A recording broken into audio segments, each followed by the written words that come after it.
இப்போ நாம் ஈஸியாக செய்ய போகிற ஆனியன் சட்னி எப்படி செய்யலான்னு பார்க்கலாம். அதுக்கு தேவையான பொருட்கள்: ஒரு பெரிய வெங்காயம், 4-5 சின்ன வெங்காயம், 4 வரமிளகாய், ஒரு கைப்பிடி அளவுக்கு தேங்காய், 1/4 டேபிள் ஸ்பூன் சீரகம், 1/4 டேபிள் ஸ்பூன் சோம்பு. இது எல்லாத்தையும் எண்ணெயில் ஃப்ரை பண்ணணும். இப்போது கடாயை அடுப்பில் வச்சாச்சு. இதில் 1 டேபிள் ஸ்பூன் எண்ணெய்,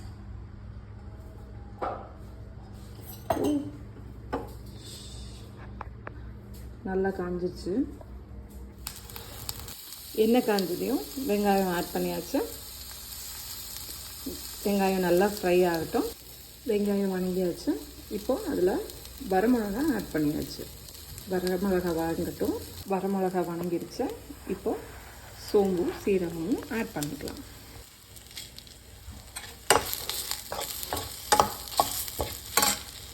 சாரி, அப்படியே கருவேப்பிலை மிஸ் பண்ணிட்டேன். கொஞ்சமாக கருவேப்பிலை ஆட் பண்ணிக்கலாம்.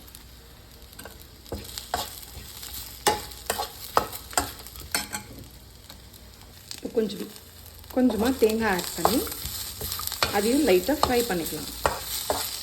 தேங்காய் ஃப்ரை பண்ணுறதுக்கு காரணம் கொஞ்சம் கெட்டு போகாமல் இருக்கும். மிக்சியில் ட்ரான்ஸ்ஃபர் பண்ணியாச்சு. கொஞ்சம் சூடாகட்டும், கிரைண்ட் பண்ணிக்கலாம். இதில் சட்னிக்கு தேவையான உப்பு ஆட் பண்ணிக்கலாம். நைஸாக கிரைண்ட் பண்ணியாச்சு. இப்போ இதை ஒரு பாத்திரத்துக்கு மாற்றிடலாம். பாத்திரத்துக்கு ட்ரான்ஸ்ஃபர் பண்ணியாச்சு. இப்போது சுவையான ஆனியன் சட்னி